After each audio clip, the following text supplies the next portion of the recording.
დღესდღეობით წარმოუდგენელია ოფისში მუშაობა კომპიუტერის გარეშე. რამოდენიმე საათიანი მუშაობის შემდეგ ჩნდება დაღლილობა, რომელიც დღის ბოლომდე მიგვყვება. სწორედ ამ შემთხვევისთვის არომატიკა გვირჩევს გამოვიყენოთ ეთერზეთები.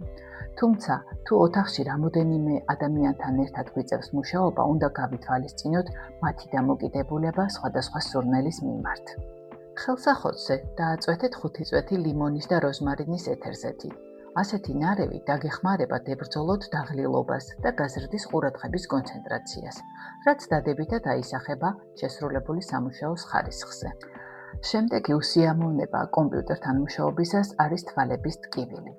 რაც არ უნდა უსაფრთხო იყოს კომპიუტერის მონიტორი, რამოდენიმე საათის შემდეგ ხდება თვალის კუნთის დაძაბვა, გადაღლილობა და დროთა განმავლობაში სივდება უპეები. ხედელობის გასაძლიერებლად გამოიყენეთ ანისულის ეთერზეთი.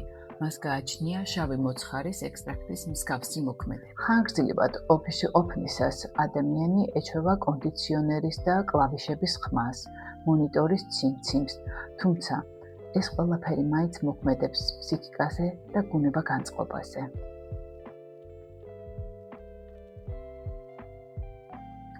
მუდმივად ჯდომის შედეგად კუნთების ტკივილის საწინააღმდეგოდ დაგეხმარებათ არომააბაზანა ეთერზეთებით.